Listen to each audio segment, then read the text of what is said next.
नमस्कार साथियों, जय श्री कृष्णा।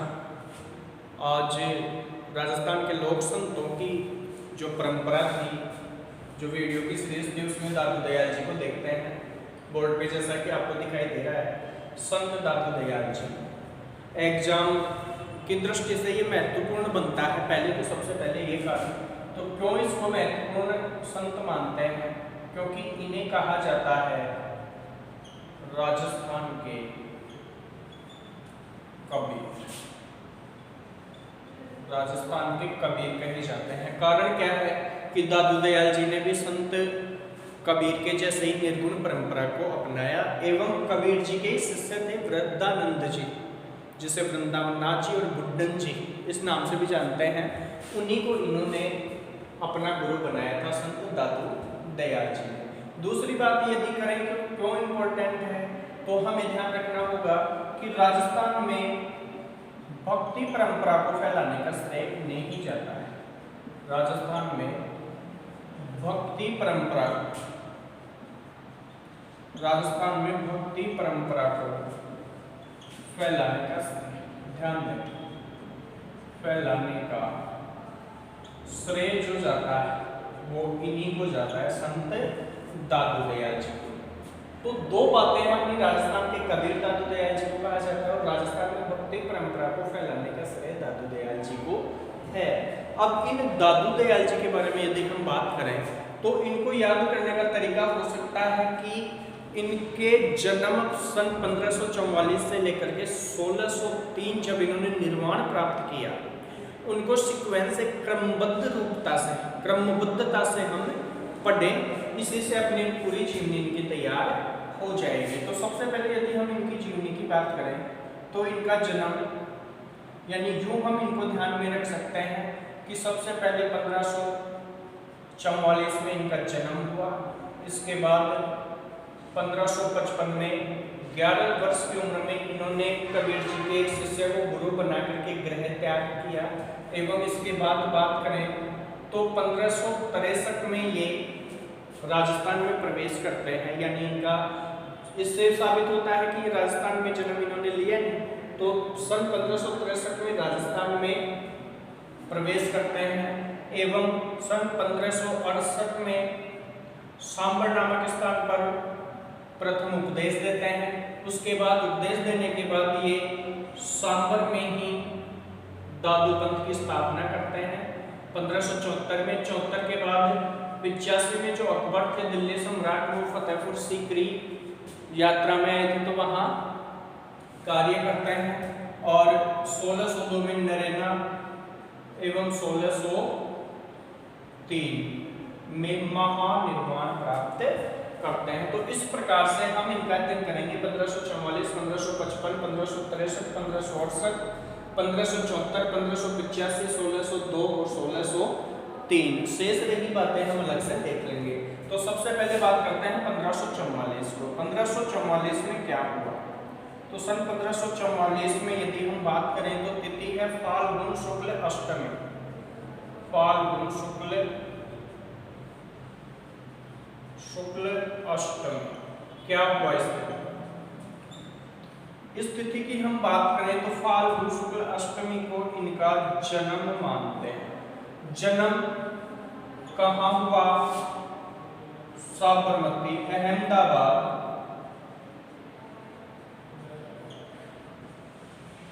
और अहमदाबाद कहाँ पड़ता है आपका? गुजरात। किनके हुआ? तो इनके माता पिता का पता नहीं चलता है। ये गुजरात के ही एक ब्राह्मण थे और उन ब्राह्मण का नाम था लोदीराम ब्राह्मण। लोदीराम ब्राह्मण, और इन लोदीराम जी को ये मिलते हैं साबरमती नदी कहाँ है? वो ही अहमदाबाद गुजरात में। लोदीराम ब्राह्मण को साबरमती नदी में बहते हुए मिले संत दादू दयाल जी, और लोदीराम जी ने इनका पालन पोषण किया। तो 1544 में इनका जन्म हुआ। इसके बाद बात करते हैं हम कि 1555 अर्थात 11 वर्ष के हो चुके हैं दादू दयाल जी। 11 वर्ष की उम्र में कबीर जी के शिष्य, ध्यान देंगे, कबीर जी के शिष्य वृद्धानंद जी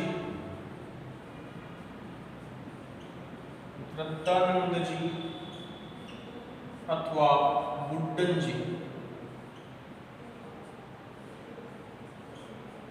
बुड्ढन जी को इन्होंने अपना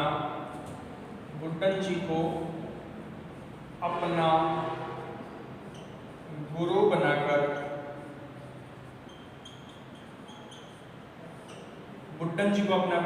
के ग्रह त्याग किया।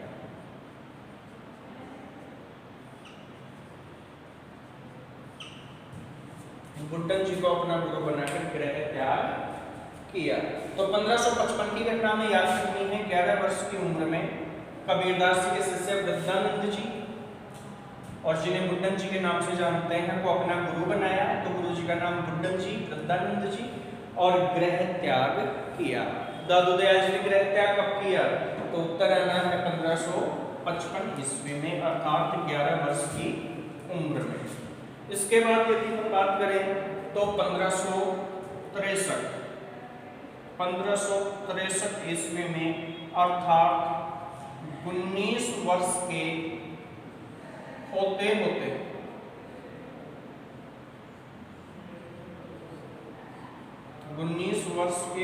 होते दादू दयाल जी अजमेर,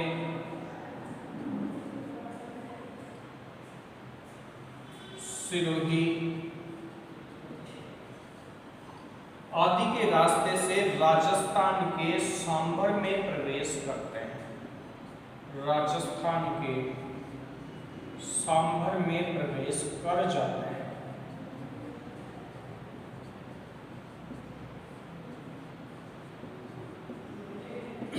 तो घटना से ध्यान रखना, 1555 हो गए हैं। 1563 में 19 वर्ष के होते होते अजमेर सिरोही के रास्ते राजस्थान के सांभर में प्रवेश करते हैं संत दादू दयाल जी। इसके बाद यदि हम बात करें तो अपने पास बात आती है सन 1568 में, और सन 1568 में ये सांभर में अपना सन 1568 में दादू दयाल जी सांभर में अपना प्रथम उपदेश देते हैं। सांभर में अपना प्रथम उपदेश, ध्यान रखेंगे, दादू दयाल जी ने प्रथम उपदेश कहाँ दिया था? सांभर में दिया। कब दिया था? 1568 में दिया था। उसके बाद बात आती है 74। तो 1574 में दादू दयाल जी ने सांभर में ही, ध्यान देंगे, उपदेश देने के बाद सांभर में ही दादू पंथ अथवा दादू संप्रदाय की स्थापना कर देते हैं। दादू दयाल जी 1574 में सांभर में दादू पंथ की स्थापना कर देते हैं। 74 के बाद बात करें तो सन 1585, ध्यान देंगे, सन 1585 में इन्होंने क्या किया? तो उस समय दिल्ली सम्राट अकबर आए हुए थे राजस्थान में फतेहपुर सीकरी यात्रा के दौरान, और उस फतेहपुर सीकरी यात्रा के दौरान दादू दयाल जी ने अकबर से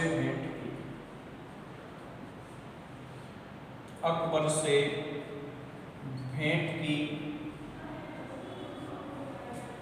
फतेहपुर सीकरी यात्रा, फतेहपुर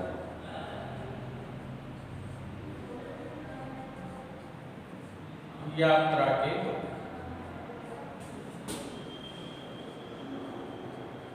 इस प्रकार से ये दादू दयाल जी का जीवन चक्र चला। सांभर में इन्होंने अपना काफी वक्त बिताया, उपदेश दिया, दादू पंथ की स्थापना की, और सन 1602 ईस्वी के दौरान ये घूमते घूमते 1602 सन 1602 ईस्वी में ये घूमते घूमते नारायणा दूदू जयपुर आ जाते हैं। घूमते घूमते उपदेश देते देते आ जाते हैं और 1603 ईस्वी में यहीं पे नारायणा दूदू में निर्वाण को प्राप्त करते हैं। संत दादू दयाल निर्वाण प्राप्त करते हैं और निर्वाण प्राप्त करने पर जो नारायणा की खोह की पहाड़ियां, उन पहाड़ियों में जैसा दादू दयाल पंथी उपदेशों में कहा करते हैं कि मरने के बाद उनके शरीर को जलाया नहीं जाता है, ना दफनाया जाता है, अपितु पशु पक्षियों के भोजन हेतु उसको जंगल में छोड़ दिया जाता है। उसी क्रम में दादू दयाल जी के शरीर को 1603 ईस्वी और तिथि थी ज्येष्ठ कृष्ण अष्टमी, याद रखिए ज्येष्ठ कृष्ण अष्टमी।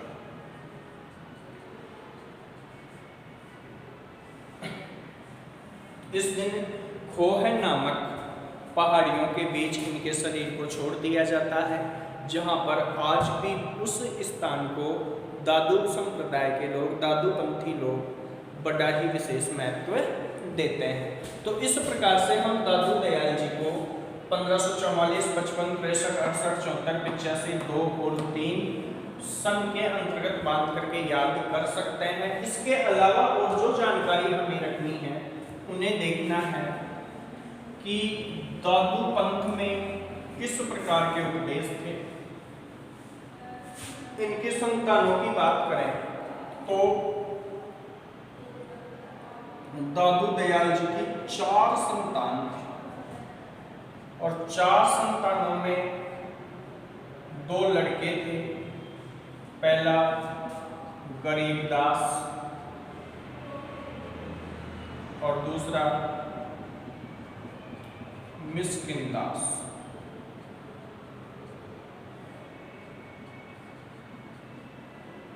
तीसरी पुत्री थी जिनका नाम था शोभा कुंती एवं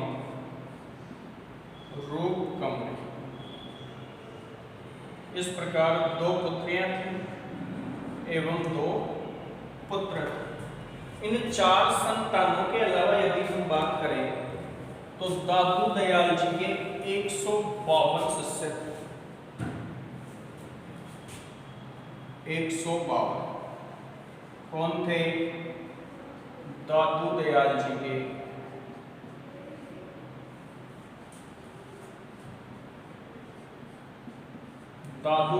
के शिष्य थे 152। इनमें से 100 विवाहित थे एवं 52 अविवाहित शिष्य थे।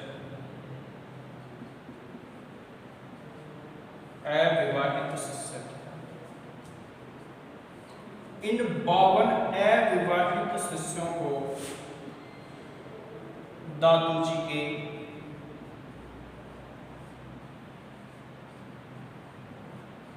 बावन स्तंभ कहा गया।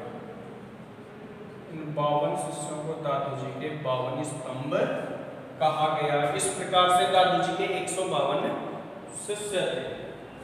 इसके अलावा यदि हम बात करते हैं तो बात है कि अलख दरीबा नाम आता है, अलख दरीबा, और अलख दरीबा से मतलब है दादू पंथियों का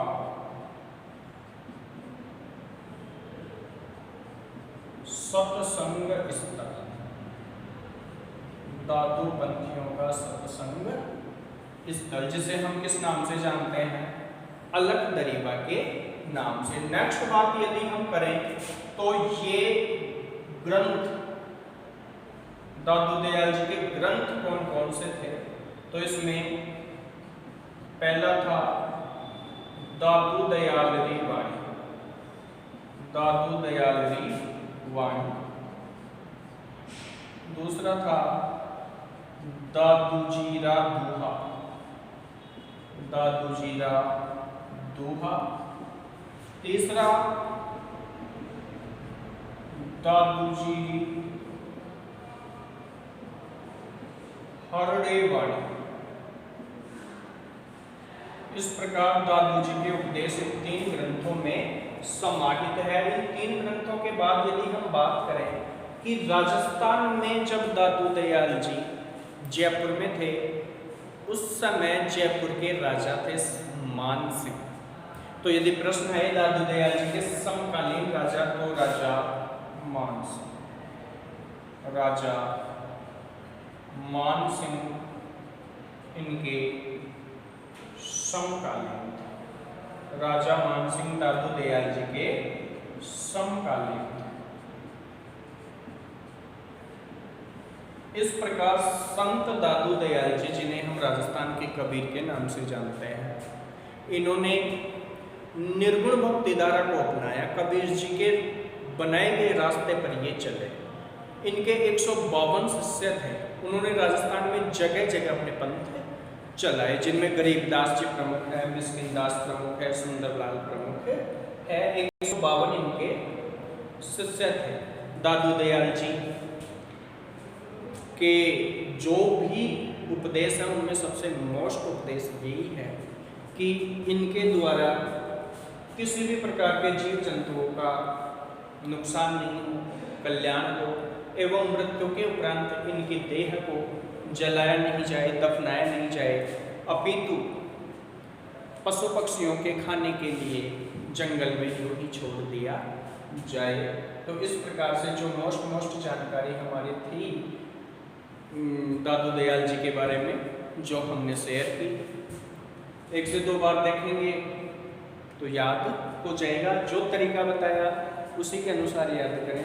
सन के अनुसार अर्थात 1544, 1555, 1563, 1568, 1574, 1585, 1602 और 1603, यानी जो जीवन काल था वो 1544 से लेकर के